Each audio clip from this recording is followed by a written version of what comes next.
Pertti Torstila käyttää puheenvuoron. Ja sitten vielä 15. joulukuuta meillä on valtiovarainministeri Annika Saarikon keskustan puolueen puheenjohtajan tämmöinen poliittinen linjapuhe. Tämän vuoden ohjelma on siinä. But now I will say today we have a very possibility to hear a very important speech from Donald T. Hickey, the US ambassador here in Helsinki, in Finland, since the 6th of April 2022. We heard about current situation and US-Finnish bilateral situation. Floor is yours. Great. Well, thank you. And I have to say, I had the opportunity to serve as an ambassador in Italy under President Obama, and no meetings ever started on time. So now that I've gotten to Finland, everything starts on time, it ends on time. I try to be 5 minutes early for every meeting to make sure I am on time. So it's taken me a while to get used to it, but I have to say I'm becoming very Finnish in that way and appreciate it. And Antti, thank you very much for having me here today. And for those that happen to be at the talk we gave this morning, I apologize if we have some of the same information, but I have augmented that as well. So, but thank you all for being here today. And let's be honest, it's been a heck of a year that we're living through. And it's one that, you know, I could have never predicted. When asked to come to Finland, I spoke to a whole series of people about coming to Finland and got some really good advice. And it was all around the Arctic and Russia and NATO. So one of my best friends, John Kerry, was the one that just said, go, just do it. And this is before we even knew what was going to happen in Ukraine. So it's been a very important time to be here, a very historic time to be here in Finland. And I have to say I'm honored to be here. My family, and I want to thank you all for the warm welcome that you've given all of us here. And I guess there's a tradition here that U.S. ambassadors always come to the society. So I wanted to make sure I wasn't the only one that didn't show up. So I'm thrilled to be here and be part of this with my former ambassadors. And let me just start out, you know, as President Biden has said, the world is at an inflection point. And the choices we make today will set the terms on how we set up to deal with significant challenges and opportunities that we face for years ahead. Today's challenges, we have to admit, are many and very complex. The Russian Federation presents the most significant and direct threat to peace and stability in the Euro-Atlantic area for sure, but it's not the only one. Terrorism in all its forms and manifestations continue to pose a direct threat to the security of our populations and to international stability and prosperity. Today, nations are confronted by cyber, by space, by hybrid and other asymmetrical threats, and by the use of emerging and disruptive technologies. The inability or instability beyond our borders is contributing to irregular migration and human trafficking. And we also face systemic competition from those, including the PRC, who challenge our interests, our security, and values and seek to undermine the rules-based international order. The United States seeks a world that is free, that is open, secure, and prosperous. And it's more important than ever that the United States work with allies and partners like Finland, who share a similar vision and commitment to democratic values that enable this vision of a more prosperous future for all of us. The United States values the friendship with Finland. And I have to say, the relationship with Finland, I don't think has ever been as strong as it is today, and as productive. And we work together to address some of the most pressing challenges by promoting democracy, advancing human rights, addressing the climate crisis, ensuring regional and global security, and creating a more prosperous future for our citizens. We're working together on shared priorities in the Arctic, and we will continue our strong cooperation on a range of security and defense priorities, including Russia's war in Ukraine, and I'll talk more about that. But now let's talk a little bit about NATO. As President Biden has said, Finland and Sweden are two great democracies and two close, highly capable partners to join the strongest, most powerful defense alliance in the history of the world. And I think that's absolutely true and not an understatement. We're pleased with the progress that's obviously been made with Finland and Sweden becoming full members of the alliance. As we sit here today, 28 of the 30 countries have advanced that ratification process. We fully expect that Hungary and Turkey will do the same in a timely manner. It's critical we get this done. Time is not our friend, and things are not going to get better. So we need to make sure this alliance becomes stronger by the addition of Finland and Sweden to it. And I've said many times in the past that Finland and Sweden will be accretive to NATO. And let me just talk about Finland for a minute. The Finns bring a purpose-built Navy to NATO, purpose-built for the Baltic. They bring an Air Force with the addition of the new F-35 contract, will be one of the most advanced in Europe, if not in the world. And the conscription model in Finland makes available an Army capability larger than France, Germany, and Italy combined, which is really pretty remarkable. Think about that for a second, a country of 5.5 million people with that kind of capability. And I think more importantly is the consistent willingness to spend on defense. So spending on defense is not something new to the Finns. And they will continue to spend at 2% or more of GDP to continue that defense algorithm in the future. And then Finnish troops have already served shoulder to shoulder with the U.S. and NATO forces in Kosovo, Afghanistan, and Iraq. And as the President has said, Sweden and Finland have strong democracies, democratic institutions, strong militaries, strong, transparent economies, and a moral sense of what's right. They meet every NATO requirement, and then some. And having two new NATO members in the High North will enhance the security of our alliance and deepen our security cooperation across the board. Finland and Sweden joining the alliance will further strengthen NATO's collective security and deepen transatlantic partnerships.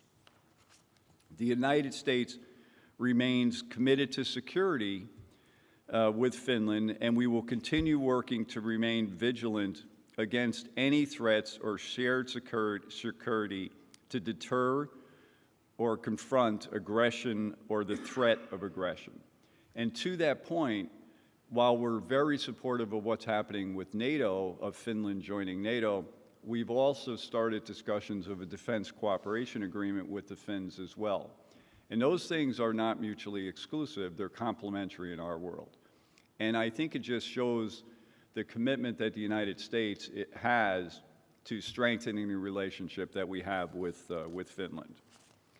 And we'll continue to strengthen the alliance's capacity to address all threats to transatlantic security, including terrorism, the malign use of emerging and destructive technologies, malicious cyber and hybrid, and Russia's aggressive actions and other challenges to the rules-based international order. We'll continue to strengthen collective resilience, protect critical infrastructure, and ensure energy security. But let's be clear, the United States does not seek a military conflict with Russia. NATO is a defensive alliance, but any military action directed against any NATO ally would trigger a strong response from the United States. We're modernizing the alliance for the world that we faced. We're committed to working with allies to build societal resilience and address the security implications of climate change, to face down foreign election interference, democratic backsliding, resurgent authoritarianism, and corruption, to strengthen our defense in cyberspace and produce and secure technologies of the future. Finland will play a vital role in the development of such technologies, and already is. The development of 5 and 6G technologies is going to be critical. Artificial intelligence technologies will be key. Quantum computing and green technologies, all of which Finland has taken a very aggressive stance on. And let me talk about NATO and Turkey and Hungary, if I can, for a minute. We want to be respectful to the process for all NATO members, including Turkey and Hungary. I've had the opportunity just in recent days to meet with the Hungarian ambassador here in Finland. And she assures me that this will get done in a timely manner. And I take her at her word. President Anistu recently talked to Prime Minister Orban, and Prime Minister Orban made it clear he is supportive, and what he said was Finland can count on his support. President Erdogan has met with the head of NATO just in the last week. Today, as we sit here, the new Prime Minister of Sweden is meeting in Turkey as well. Those are all positive signs. And if you've ever worked in diplomacy, Bill Burns, the director of the CIA, always talks about the last 3 feet of diplomacy. So these meetings that are taking place person to person, in person, are critically important, and I'm confident will advance the situation that we're dealing with. And taking a comparative view, historically, the accession process is moving quickly. Not quickly enough for me, and I'm sure not for you, but it is moving along quickly. And we need it to move quickly for all members, because Finland and Sweden joining the NATO alliance strengthens all of the other members in the alliance. Within the current context and given Russia's malign intention, Finland and Sweden's NATO accession complements the alliance capability, and we encourage all allies to continue working to ratify their accession as soon as possible. Let's talk a little bit about Russia and Ukraine. As our president has said, winning the war in Ukraine is to get Russia out of Ukraine completely and recognize Ukraine's sovereignty. Supporting Ukraine in that goal has been the right thing to do because it's important for all of us that Ukraine wins the war against Russia. If Putin wins, it's not only a defeat for Ukraine, but it will also be a defeat for all of us. It will make the world more dangerous. If Putin wins, we lose, simply put. The United States' ironclad commitment to Ukraine's independence, sovereignty, and territorial integrity is steadfast and resolute. As our president said, the world has sent a clear message. Russia cannot erase a sovereign state from the map. Russia cannot change borders by force. Russia cannot seize another country's territory as its own. The United States will never recognize Russia's purported annexation of any territory that it illegally seized in Ukraine. Any such territory remains the part of Ukraine. We continue to support Ukraine through humanitarian aid, security, economic aid. The United States has delivered unprecedented amount of military assistance to Ukraine, valued at approximately $18 billion since the beginning of the second invasion of Ukraine on February 24th. The United States has also provided more than $1.5 billion in humanitarian assistance this year to support the displaced, including refugees and other vulnerable populations. Since 2014, the United States has provided over $33 billion in support to Ukraine. We don't know as we sit here today when this war will be over, but we know this: Ukraine will emerge victorious, and the United States will continue to stand with Ukraine for as long as it takes. There's been a lot of discussion about is the U.S. going to continue to support Ukraine? The answer is absolutely yes. I wrote an op-ed that was just produced in the papers here the other day about this issue. We're in, and we're going to continue to support Ukraine until Russia leaves Ukraine. And let me move on to the Arctic, which is one of the, I have to say, one of the most interesting things when I looked at taking the assignment here in Finland. And the Arctic is profoundly changing. The region's warming at 4 times the global rate. President Anisu said not too long ago, what happens in the Arctic affects the rest of the world. It absolutely does, and we need to be mindful of that. Traditional ways of life are threatened. New economic opportunities are emerging. Russia's unprovoked war and brutal war against Ukraine is raising geopolitical tensions in a region that has long been characterized by peace and cooperation. The United States is an Arctic nation, which instills responsibility for the stewardship, protection of this region, especially during these periods of change. The United States seeks an Arctic region that is peaceful, that is stable, prosperous, and cooperative.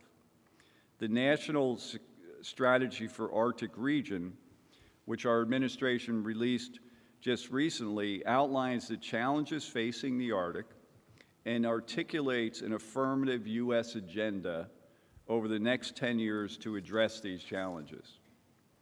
Our strategy addresses climate change with greater focus, fosters sustainable economic development by enhancing international governance and cooperation. To advance our priorities, we will consult, coordinate, and co-manage with Alaska Native tribes and communities. We'll deepen relationships with allies and partners and plan for the long lead investments. We'll cultivate innovative ideas and commit to a whole-of-government and evidence-based approach to the Arctic.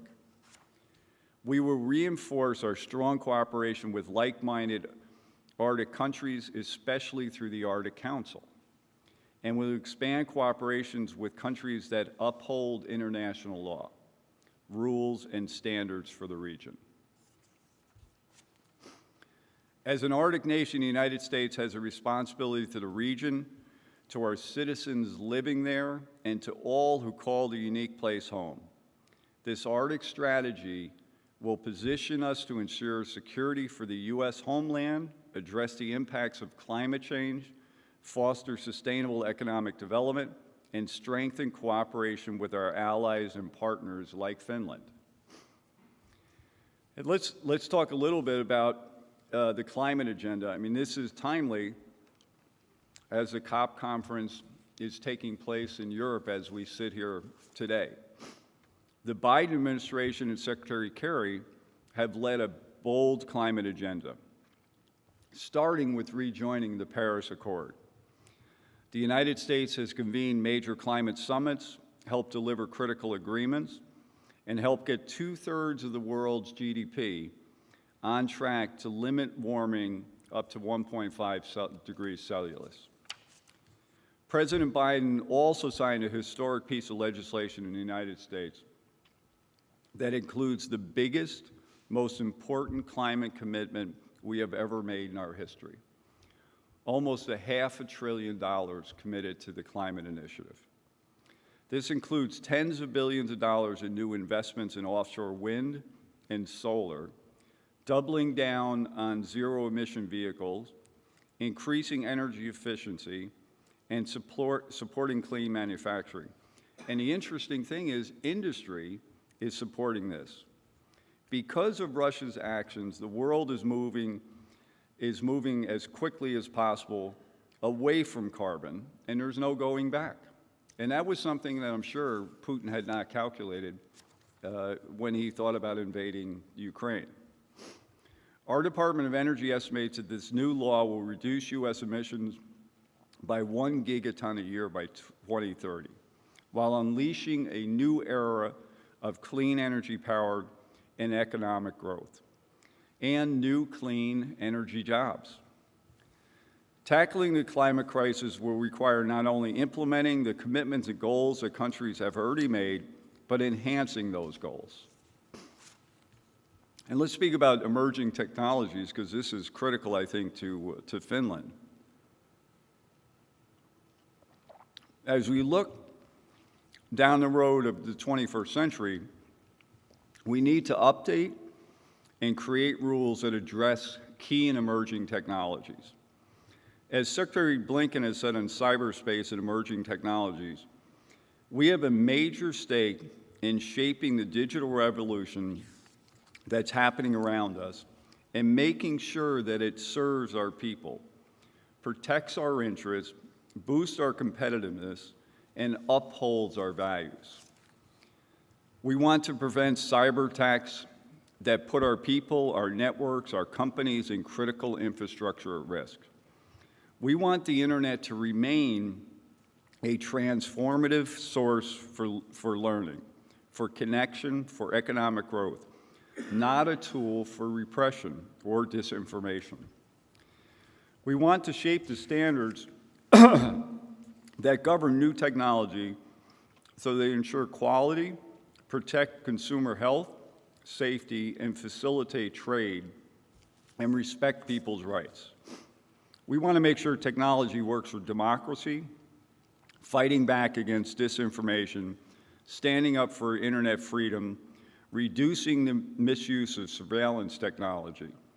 And we want to promote cooperation, advancing this agenda tech by tech, issue by issue, with democratic partners like Finland by our side. Thank you.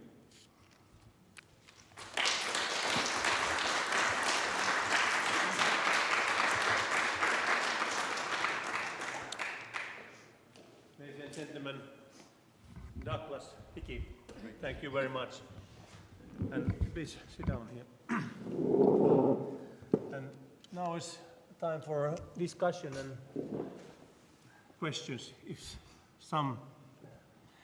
First, I will ask you that when I was some weeks ago in Croatia and I met there in summit people around the world, and there's a Prim summit, and one of those issues was there that the cold winter in Europe could harm this fight against Russia, sanction and that kind of things. How do you think about this situation? Well, I think we all need to be mindful of people's needs and requirements. So the winter is going to be a challenge. We'd be naive not to think it will be a challenge. But having said that, if you look around Europe and you look around Finland, the government has been very active in trying to find alternative sources for energy. And early on, I think just a month after the Russian invasion of Ukraine in February, within a month, the Finnish government had announced in a relationship with a company called Accelerate, based in the United States, that will be bringing liquefied natural gas to Finland. And if done, and it's supposed to happen in December, if it happens and it happens on time, it will mitigate all the natural gas that was going to come from Russia. And there's other countries around Europe that are doing the same thing. Some are doing it better than others, there's no doubt. But people are taking active steps. I personally don't believe that Russia is going to be in really any long-term position to tell anybody in Europe what they ought to do. They might have some short-term opportunities, but they don't translate long-term. So I expect it may be hard, and we all have to prepare for that. We need to be thoughtful about it.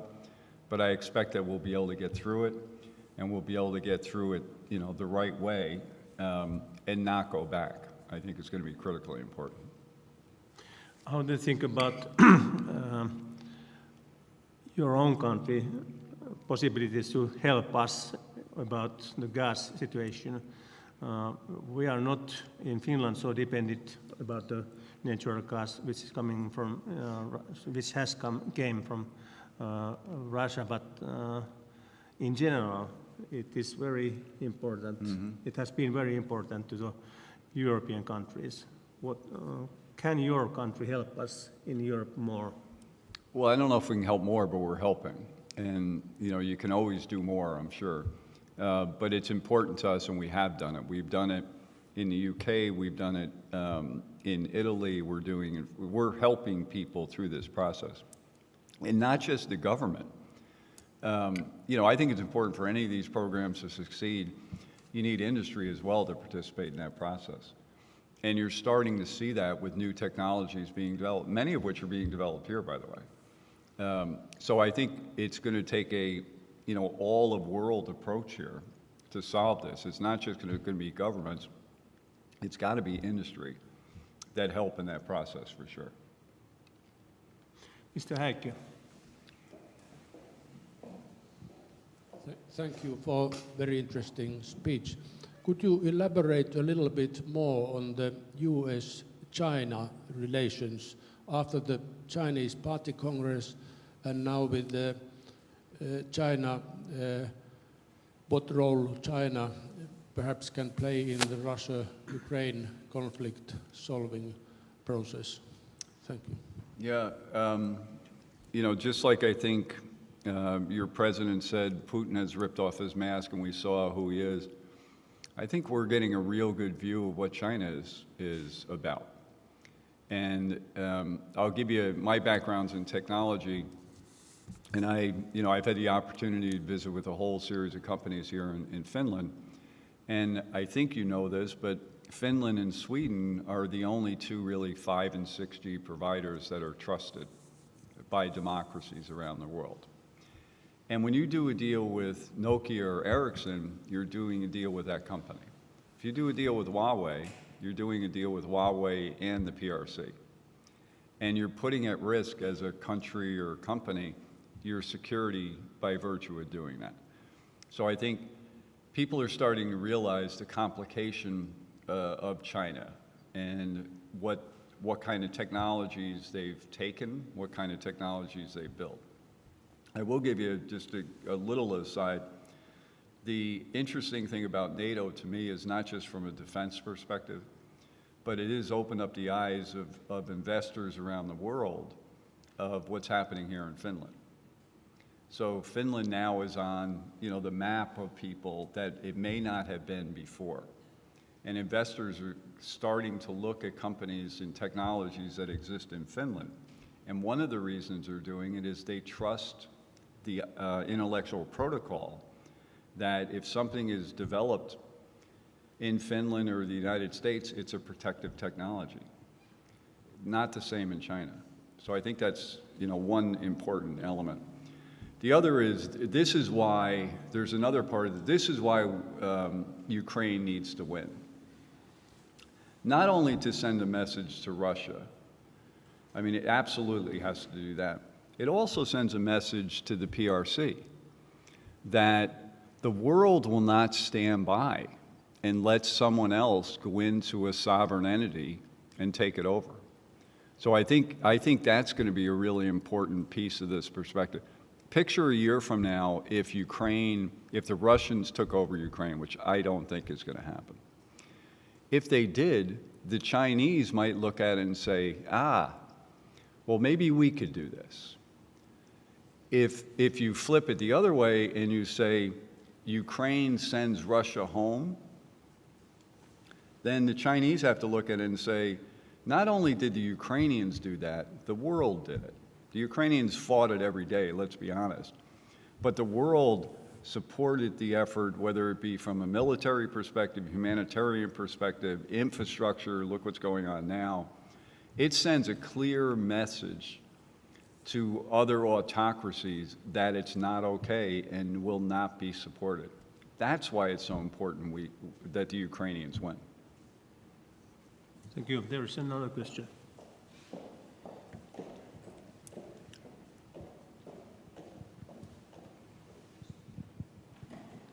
Your Excellency, thank you very much for your most interesting speech. I'm Jussi Seppälä, ex-foreign correspondent, ex-diplomat, and now CEO dealing with strategic communications and very much interested in US foreign policy, of course. I wonder today the midterm elections might lead to the Republicans taking most likely the House, if not the Senate as well. If they take the House with its budgetary powers, how do you see those ramifications concerning Ukraine and perhaps even more broadly with the election deniers perhaps doing well concerning NATO in a broader perspective? Thank you. So first of all, tell me again your background. You're a CEO. Yeah, I'm now CEO of a strategic communications company, actually. We're located next to the parliament. But I used to be a foreign correspondent and a diplomat. Okay. Interesting background, right? Well, I'd be lying to you if I said I didn't expect some changes in the midterms. And there will be, there's no doubt. I just don't know how much or how broad, but I'll give you at least, my own perspective on this. Historically, the incumbent party loses seats in our House of Representatives or in our legislative body in the midterms. Historically, it's when President Obama was in his first term, he called it a shellacking, what took place in Congress. So I fully expect there's going to be a change. I don't know the probability, if you read all the tea leaves, says it's more probable in the House than it is in the Senate, but it could happen in both. So let's just think about that for a second. So I had the opportunity before the vote on NATO accession went to the U.S. Senate, I went back and I met with 17 senators with General Kieman and your ambassador to the United States. And we had all these meetings. We met with all these senators. And we had a friendly bet, I have to tell you, of what it would be. And I thought we were going to get 90 votes at the end of our meetings. We ended up getting 95 votes, 95. So we had 95% agreement on NATO accession, which is really incredible in the U.S. Senate. I hate to tell you, Finland only had 94% in Parliament. I tell the president that every time I see him, that, we were 95, you were 94. But all kidding aside, it was remarkable because it was Democrats and Republicans. It was people from the South, from the North, from the East, and they all agreed that NATO was critically important. That support for NATO and the accession of Sweden and Finland will not change. It might change by a couple votes, but it's not going to change. And you look at the support that the U.S. government has given to Ukraine and continues to give, and it's not just the U.S. government. Finland has, Sweden has, the U.K., virtually, all of Europe has. I expect that to continue because of what I said earlier, that people realize if Putin wins, the world is a much more insecure place than it would be otherwise. If Putin wins, it gives other autocracies the idea that they might do it too. So we might lose a couple people on the margin, but I don't think the people that are willing to listen to what the reality is are going to move away. And do we want to win in Ukraine? No doubt. And the way we're going to win is the amazing fighting that the Ukrainians are doing on their own. The support we're giving them. Let's be honest, they're fighting a war for all of us. So we need to continue to give that support. So I'm confident that we'll continue to give that support to Ukraine militarily, humanitarian, and infrastructure. I'm sure we're going to do that. So I've heard all the discussions around it. I just don't buy it because I've met many of the people in the Senate and in Congress, and when you have these kind of conversations with them, they understand the importance of this, that Ukraine has to win for so many different reasons. The biggest reason is it's right. It's absolutely right they have to win. Behind that is all the other things, but they do have to win. I met Mrs. Pelosi also in Croatia at the same summit, and we discussed about the Arctic, which you take up in your speech. And I asked her, is it possible to have a much more strengthened cooperation between the Western countries in the Arctic, because it's now under the power of Russia, that area. And if I have understood right, also China is very interesting about that area, but now they are disappeared about there, about that area. How do you think, is there possibility to strengthen our cooperation, and what about China in that area? Yeah, no, it's a really good question. I mean, obviously, Russia owns a huge piece of the landmass that makes up the Arctic, and it's unfortunate by virtue of the actions they've taken that they can't, be in diplomatic discussions with people. And it's only because they did it. You didn't do it. The Finns didn't do it. The U.S. didn't do it. The Swedes didn't do it. They did it. That's why they're not at the table. And would we rather they be at the table? Of course. And it's important they be at the table. But they need to earn the right. So the way they earn the right is get the heck out of Ukraine. I have a couple other ideas how they might get it right, but first is get the heck out of Ukraine. And then we can have a discussion about how you balance diplomatic relationships going forward. Now, while that's happening, and I keep saying I see Ukraine winning, so it's only a question of when. I'm hoping it's sooner than later. And then the Russians are going to have to deal with other countries on so many different things. And one of them is going to be, we're all moving away from carbon, and they're not. So you can keep burning up carbon for, maybe another generation, but it will ultimately be gone. And then what are you going to do? Even the Saudis, think about this. The Saudis are investing in solar and in green technologies because they understand carbon is finite and renewables are not. So I think they're going to get back to the table, but it takes them getting back to the table. They need to take different actions.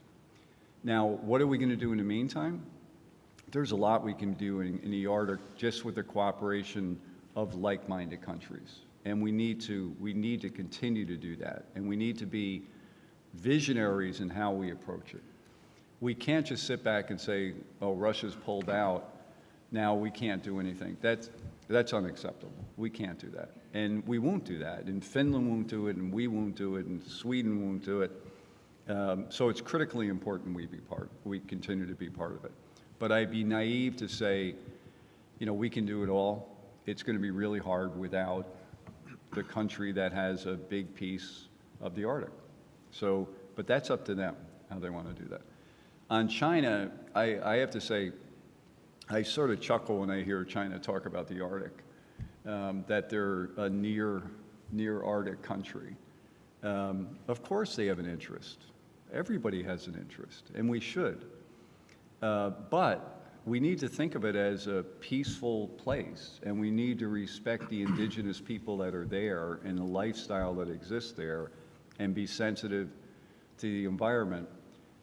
That should really fall upon those people, those countries that are contiguous to the Arctic.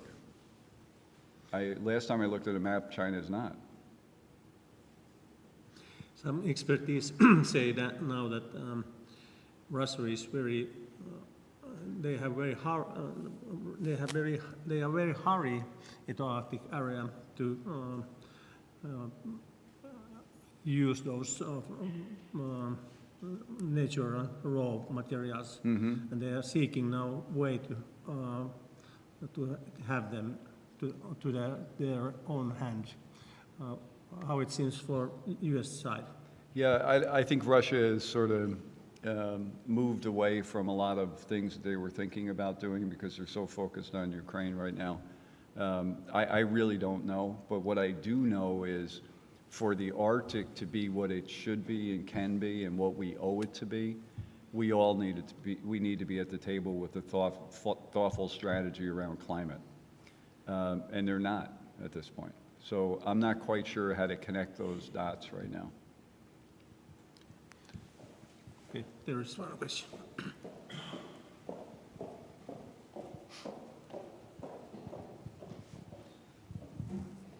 What is your assessment of the popularity of President Putin amongst his own people? Oh.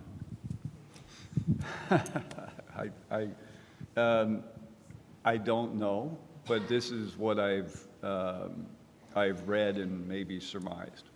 So, like I said, I come from a technology background, so I'm always interested in what technology people are using and why.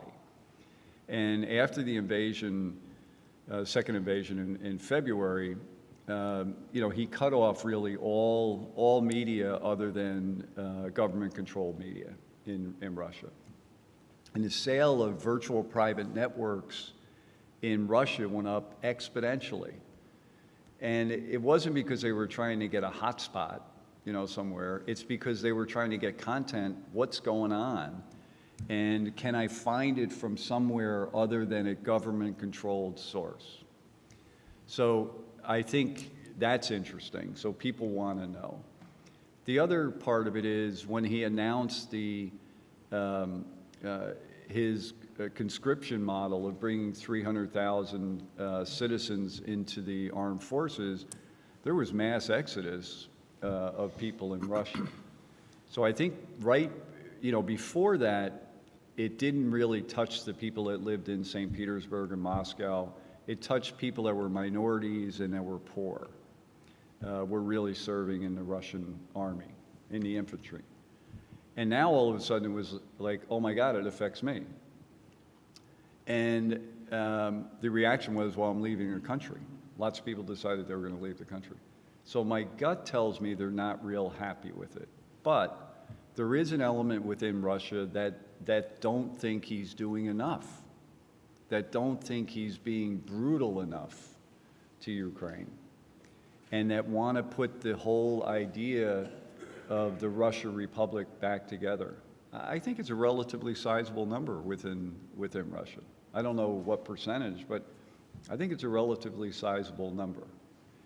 So we should not, my way of thinking, we should not sit back and think someone is going to overturn Putin. I mean, I don't think that's going to happen. And when that happens, in many cases, the end result is somebody worse than what you had, if you can imagine that.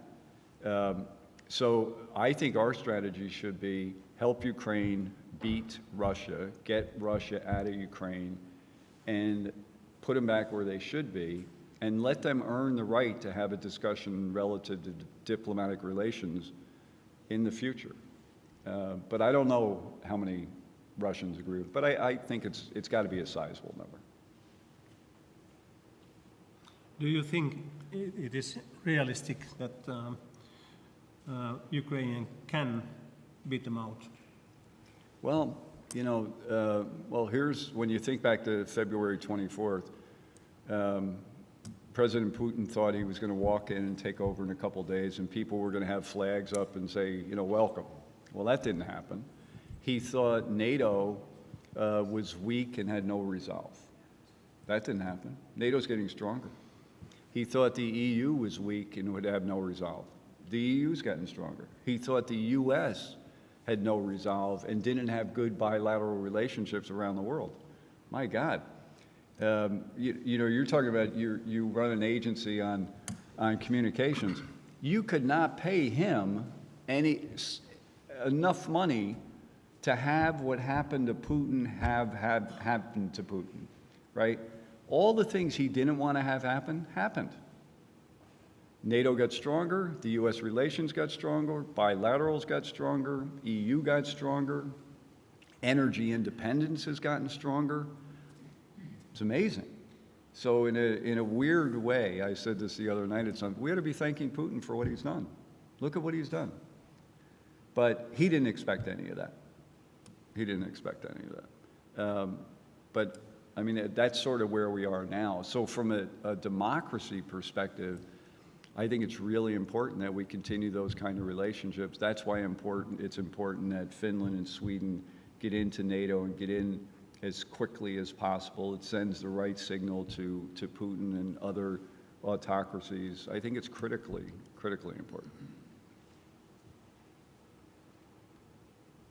Okay, is there other questions or comments? There.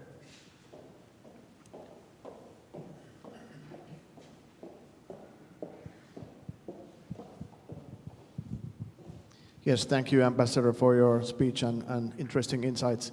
My name is Jarkko Eloranta. I'm the president of the Confederation of Finnish Trade Unions. So we are mostly interested in jobs and that kind of stuff. So coming back to the US-Finnish relations, and especially the trade, as your experience here in Finland, so how do you see that the trade between Finland and US will develop in the future? And have you seen any more interest for US companies to Finland, and vice versa? How much the Finnish companies are putting effort to the US market? And then we have one special issue. We have long ago tried to sell an icebreaker to US. So when will that happen? Well, my predecessor, Ambassador Pence, I know, was working really aggressively on the icebreaker piece of it. I don't have an answer on that.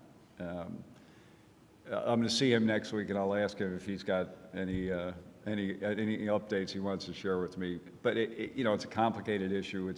I just can't predict. I just don't know. On the other pieces of tech or other pieces of trade, I'm really encouraged. And I see, I was out at VTT the other day, and I see what's going on quantum computing. Clearly, Finland is a leader. I see what's going on with small modular or specialized modular reactors. I'm very encouraged by that. Finland is clearly a leader there, and the regulating sources in Finland are regarded as world-class. So if those things get approved here, they can get approved virtually anywhere. So I think that's a really good thing. The other is around 5 and 6G. I have to be honest, I would love to have a US company that was participating in 5 and 6G. Well, we don't. We have Nokia and Ericsson, both of which are great companies. Nokia has more employees in the United States than it does here in Finland, and has been a really great partner. They own Bell Labs. I mean, I just see huge opportunities for Finnish companies and European companies and US companies to hang off of sort of the networks that Nokia and Ericsson are building. So I think there's big opportunity there. I look at Slush, which is taking place, I don't know, next week or the week after. And I always hear this thing about Finns, that they're not good marketers. And I got to tell you, if you can convince somebody to come to Helsinki in November and pay for it, you are an amazing marketeer. So I have friends coming over from Silicon Valley that are really excited, to be here, because they're going to see amazing companies and amazing technologies in November in Finland. I think that's a real positive thing. And then when I got here, I guess it was right in the middle of May, I hosted Silicon Valley Bank at the embassy. And these are folks I've known for a long time. And we just presented ideas on concepts of companies and categories. And I will tell you, the excitement, I think, is real that's there.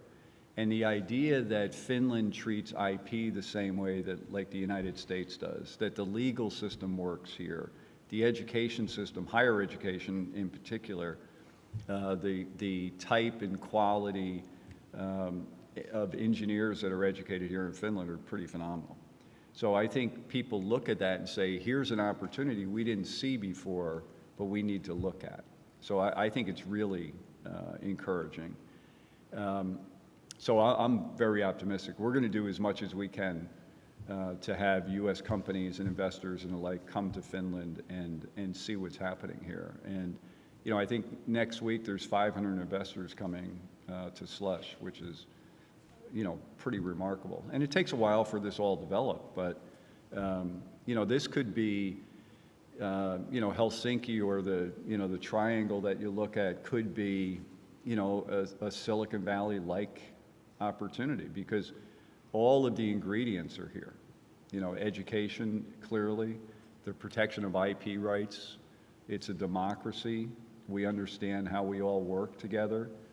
Those are all important ingredients. What we need more of is startup and venture capital funding to really help, you know, put gas on, or maybe I shouldn't say gas, put renewable energy on that fire. Okay, there's another question.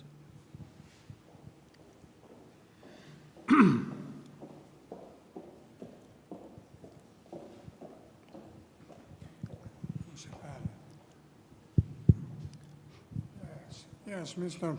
Ambassador.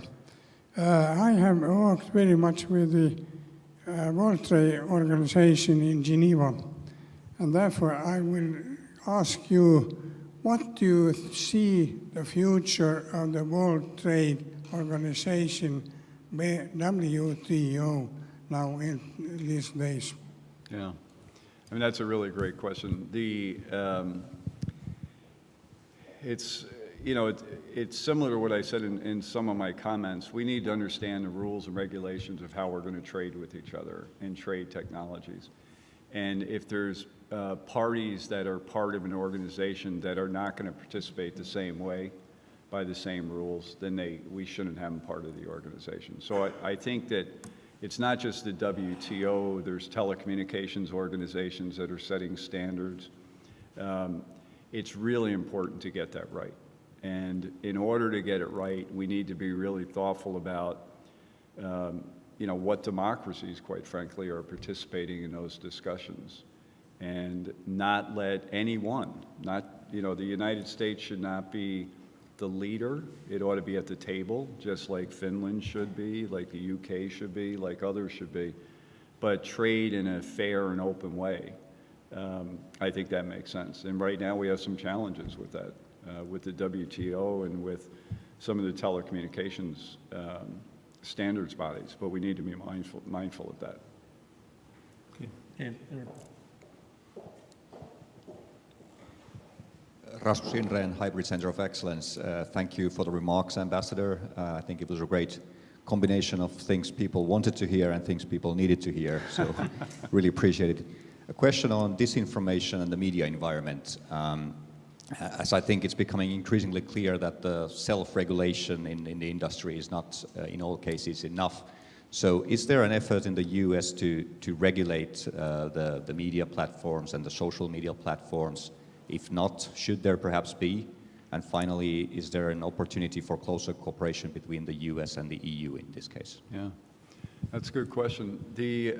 I think you need to differentiate between traditional media and social media. So traditional media is regulated. There are only certain things you can do on traditional media. On social media, not so much. And those of you, you know, that I've talked to, some of you I've talked about this, I don't have a lot of sympathy here for the social media piece, which is people like, I'll give you one example, people like Facebook say we're not a media company, we're a technology platform. Well, then don't run news stories. And if you do, you need to make sure that they're sourced and they're true. And if they're not true, you need to tell people you made a mistake. That's what traditional media does. In social media, that doesn't happen. So I would be comfortable with the same regs that sit on regular media, sit on social media. But the argument will be, we're not a media company, we're a platform. We're a technology company. Well, then I say to you, pick one. You can't be both. Pick one. If you want to be a media company, be a media company. You want to be a tech company with a platform, there's always rules associated with that. You know, telephone companies can't just do anything they want, and they can't transmit certain data. I mean, there's rules around all that stuff. So I think what's happened is the companies like Facebook have done a jujitsu with legislative bodies around the world to convince them that they're not a media company. This is my own personal view, but I know I have a lot of support for this. They are. And if you are, you need to be treated as, they have ad revenue, right? So that, you know, that's usually an indicator of a media company. So then you just need to be honest about it. The other is, I talked a little bit earlier about the moral piece of this, is when you know, if you're a company, I've run 3 public companies, if you know you're doing something wrong, and if you know that the information is incorrect around vaccines, as an example, then you ought to have the courage to say it was wrong, or not let it be put up on your platform, because you know it's wrong. So I think they've done a great job of confusing legislative bodies around the world, not just in the United States. But I think it's important that there's some kind of regulation, because self-regulation has not worked at Twitter, it hasn't worked at Facebook. It's not working at Twitter as we sit here today. So I think it's important. I think it's really important. And, you know, many of these companies really know that it's disinformation. And it's anything but courageous to propagate that, I think. But it's a huge, huge issue. And we're going to see it in our elections in the United States right now. I'm sure you'll see it in your next elections. We'll see it around the world. But it's a really, really important issue for sure. Okay, is there other questions, comments?